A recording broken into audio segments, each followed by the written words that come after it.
Hello दोस्तों, अस्सलाम वालेकुम। Welcome to Urdu media. मज़ीद अच्छी और मालूमाती वीडियोस देखने के लिए हमारा चैनल ज़रूर सब्सक्राइब करें। शुक्रिया।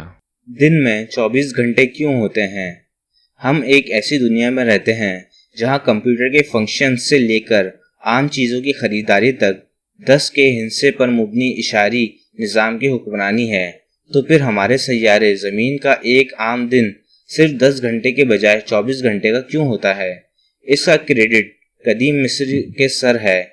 जब इंसानी तहजीब शिकारी माशरे से ज़राअत की जानिब बढ़ने लगी तो लोगों को एहसास हुआ कि इन्हें अपनी ज़ेर मलकियत अशिया की गिनती की ज़रूरत है।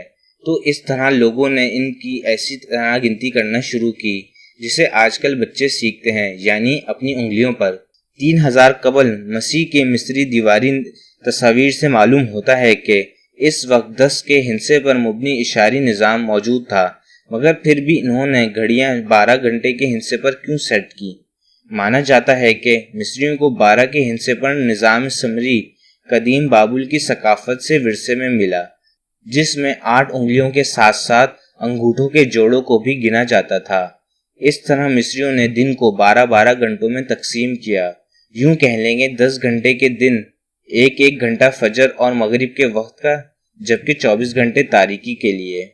मिस्रियों ने घंटों का तयन 36 छोटे सितारों के झुरमट से करना शुरू किया, जिन्हें डिग्नीज कहा जाता है, जिनमें से हर एक झुरमट 40 मिनट बाद तुलू होता था, और इस तरह वो हर 40 मिनट बाद एक नए घंटे का आगाज करते थे। कई सदियों बाद यूनानियों ने इस निज़ाम को बेकार करार दिया। वो दिन की तवालत को ठीक करना चाहते थे, जिसके बाद हिपार्चस नामी माहिरीन नजूम ने मिस्री सितारों की घड़ी को इस घड़ी के मुताबिक ढाला जो हम आज इस्तेमाल करते हैं, जिसमें रोशनी और तारीकी को 12-12 घंटों की यकसन तवालत में तकसीम किया। तो इस तरह आज हमारा दिन 24 घंटों पर मुश्तमिल है, जिसकी तारीख या वजह बहुत कम लोग जानते हैं। हमारी वीडियो देखने का शुक्रिया। हमारा चैनल सब्सक्राइब करना ना भूलें। अल्लाह हाफिज़।